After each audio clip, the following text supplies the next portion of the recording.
आंदोलनाच्या विरोधात आमदार राजकुमार बडोले यांनी रणशिंग फुंकले।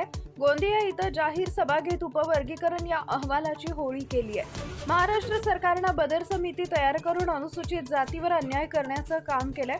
या समितीच्या माध्यमातून उपवर्गीकरण करून अनुसूचित जातीमध्ये भांडण लावण्याचं काम करत आहे। बदर समितीचा अहवाल रद्द करावा, अन्यथा महाराष्ट्र पेटल्याशिवाय राहणार नाही। तर दुसरीकडे सरकारने हा निर्णय मागे घेतला नाही तर सर्व जनता रस्त्यावर उतरेल असा इशाराच राष्ट्रवादीचे आमदार राजकुमार बडोले यांनी सरकारला दिला आहे। संदर्भात आपण आंदोलन केलं या ठिकाणी।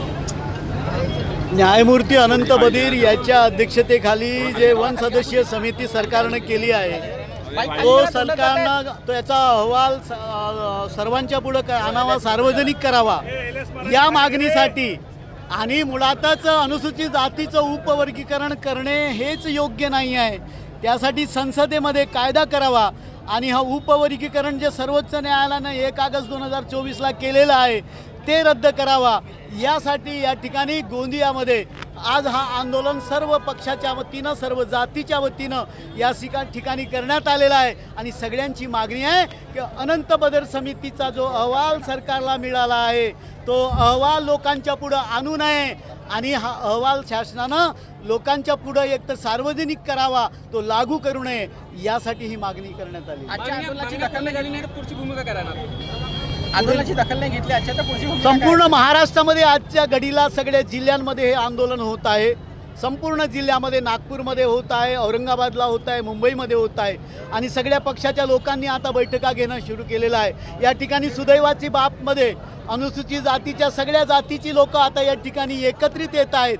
त्याचबरोबर ओबीसी समाजाची, अनुसूचित जमातीची, या सगळ्या समाजाची लोक याला पाठिंबा देत आहेत आणि म्हणून संपूर्ण महाराष्ट्रामध्ये हे आंदोलन होणारच आहे आणि समजा सरकारनं या ठिकाणी दखल घ्यावी एवढंच या ठिकाणी आम्ही म्हणतोय। आता पूर्ण जिल्ह्यांमध्ये जिल्हानिहाय आपण या ठिकाणी बैठका घेत आहोत, विभाग पातळीवर बैठका होतील आणि नंतर मुंबईमध्ये प्रचंड मोठ्या प्रमाणामध्ये या बाबतीतला मोर्चा आपण काढणार आहोत। सर, आपण सत्तेत आहात आणि सत्तेत असताना सुद्धा हा आव्हान आपण सरकारला देतात। मुळातच हा सत्तेचा प्रश्न नाही आहे।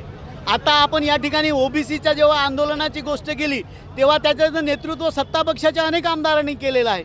अनुसूचित जमातीच्या बाबतीत जेव्हा आंदोलन झालं किंवा धनगर समाजाच्या बाबतीत जेव्हा आंदोलन झालं तेव्हा तुम्ही पाहिलं की सत्ता पक्षातल्या लोकांनी पण पुढे येऊन आंदोलन केलं। त्याच्यामुळे एका पक्षाचं आंदोलन मुळातच नाही आहे।